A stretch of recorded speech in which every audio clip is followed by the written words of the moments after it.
when that happened.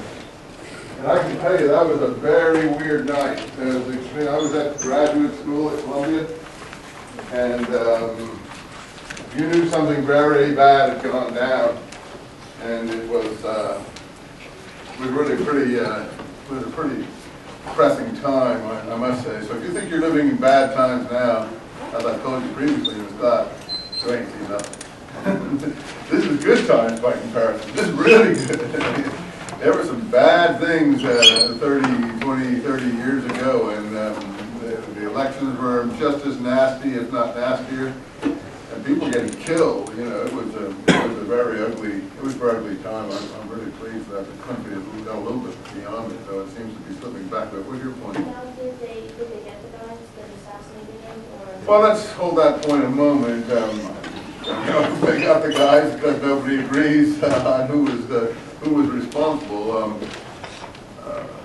There were some not just intimations in the movie. I mean, Spike Lee was basically trying to say there was more going on here than met the eye, though. I think Malcolm X's own family did blame some other people in the movement. I don't want to get into names, but I think you probably know who we're talking about. And there are some bad effects that came down even decades later when Malcolm X's wife was actually killed by, I think, one of his grandchildren who set a fire in the apartment, and Malcolm X's daughter wanted to settle scores with Mr. Farrakhan and things like that. There was some really ugly stuff going on even up till comparatively recently. But since everyone has deep feelings, particularly people in the Afro-American community, I think, about these things, I don't want to get on the wrong side of who's ever feeling thinks that, they have something to contribute about that. Anyone want to contribute something on what they think happened? Who's knowledgeable?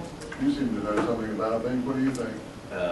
Yeah, I think the U.S. government definitely had armament. I mean, there was COINTELPRO going on at that time, and information. Yeah, but they couldn't have done it without a lot of help within the movement itself. Yeah, they definitely had proxy warriors and proxy. I mean, it's the same as the Kennedy assassination. So there was a conspiracy going on to lead to the assassination. So. Well, there was lots of conspiracies going on at that time, and I'm not lightening it all. I think, but I think that if you want an outsider's view, me, since you asked the question and you're curious about it, I don't think Spike Lee's take is completely accurate. I mean, I do think, now this is off the record. I don't want you guys telling me, going around the campus and telling other people what I say. This is a private comment since we're talking about this and not on the record. And I'm not going to back it up if anyone ever asked me about it. But I think there were a lot of people being killed in this period by plots.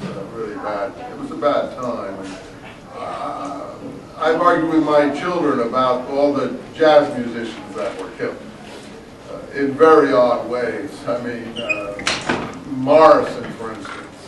What was his first name? The Doors? Jim Morrison. That was a very weird